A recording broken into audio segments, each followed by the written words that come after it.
Cada vez más investigadores hallan pruebas de que en el pasado existió una civilización muy avanzada en nuestro mundo. La historia del propósito de estos dispositivos ha sido intencionalmente distorsionada. Se les dio un significado religioso, de culto o algún otro sentido que indica la supuesta primitivismo de quienes construyeron todo esto. Consideremos los anfiteatros de Roma, que se consideran antiguos. Nuestra versión es que no son anfiteatros, sino subestaciones de energía que concentran y utilizan la energía solar. Y todo lo que sabemos sobre los combates de gladiadores en los anfiteatros. Eso es una invención descarada y sin fundamento, que nació en las mentes creativas del siglo XVIII al crear la historia oficial. Teatro en Pérgamo, Grecia.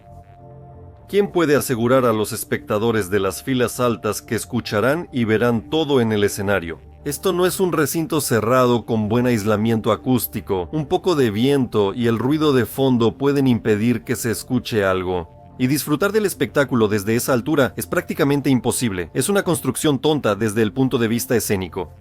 Pero desde el punto de vista de la ingeniería, la estructura superior es infraestructura para dar servicio a la parte concentradora y reflectora de la construcción tecnológica, cuyos componentes debían colocarse en los escalones.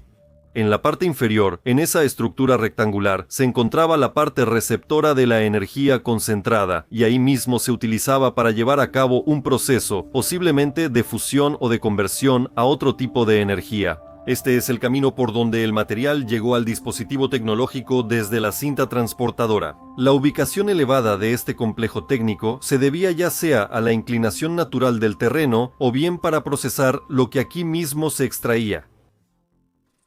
Un ejemplo es el Teatro de Dionisio en Atenas. Por supuesto, aquí se puede confiar en la acústica, y algo se podía escuchar. Cabe señalar que los asientos han sido reconstruidos, así que, es decir, los modificaron para que la gente pudiera sentarse ahí. Y bueno, sin importar lo que piense la gente, todo esto se hizo de concreto. Imagínate cuánta mezcla de concreto se necesita para construir un anfiteatro así. Un ingeniero sabe que para producir tanto concreto se necesitan varias fábricas y mucha maquinaria de construcción y transporte. Teatro en Epidauro, Grecia. Todos estos teatros tienen asientos que forman solo una parte del círculo. ¿No sería más lógico colocar los asientos en círculo pero más cerca del escenario? Teatro en Delfos, Grecia. Estos teatros tienen miles de años de antigüedad. En realidad, el concreto no dura tanto, empieza a desmoronarse después de unos cientos de años. Estas construcciones son, como máximo, del siglo XV al XV-XVII. Otro teatro griego. Todas estas construcciones se encuentran no solo en Grecia, sino también en Turquía, e incluso hay algunas en el norte de África. ¿Y qué tal si imaginamos estas construcciones de esta manera?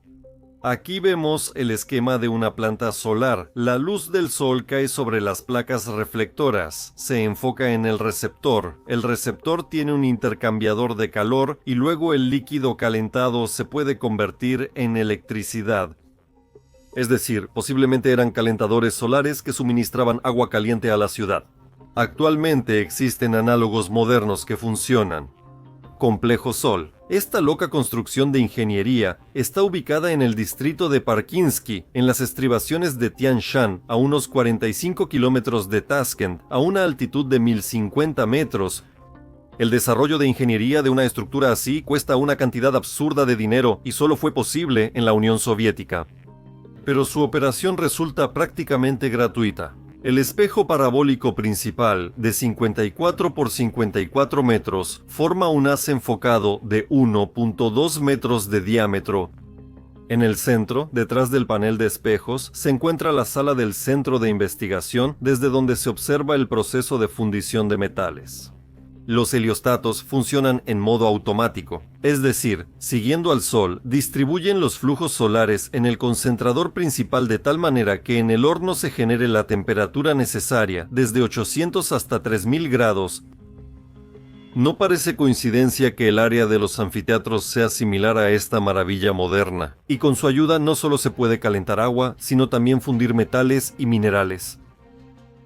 Otra prueba de que el Sol puede calentar agua, incluso captando su radiación en una superficie pequeña.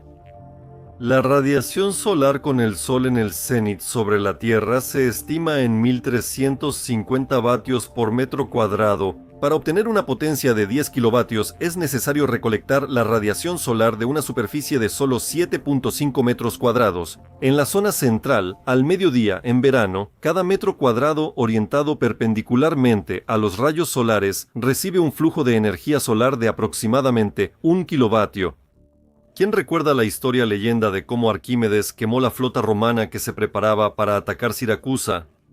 Él utilizó un espejo hexagonal de bronce compuesto por pequeños espejos cuadrangulares. Cada uno de ellos estaba montado sobre bisagras, lo que permitía ajustar los ángulos de los espejos para que los rayos solares reflejados se enfocaran en un solo punto. Otra versión dice que Arquímedes fue ayudado por mujeres de Siracusa, quienes con utensilios de cobre brillantes reflejaron los rayos del sol hacia los barcos romanos. Hoy, conociendo qué tecnologías se utilizaban antes del siglo XVIII, podemos suponer que en la base de este mito hubo una batalla con el uso de armas energéticas, láser o de plasma, y no es un hecho que las naves no fueran voladoras.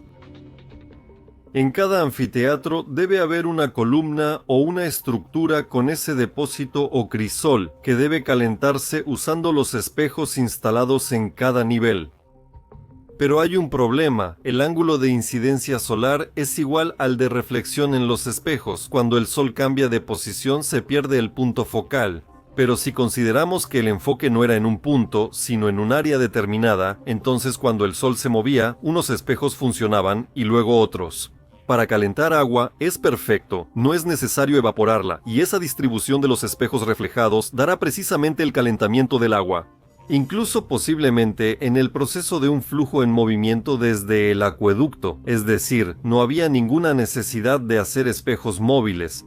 Y hay pruebas de ello. El escenario de los anfiteatros muy a menudo era una línea larga. Es muy posible que se instalaran soportes con depósitos en él, y la sala subterránea del escenario son cuartos técnicos para la circulación de líquidos. El enorme anfiteatro detrás del escenario, los restos de una estructura donde posiblemente se encontraban los depósitos.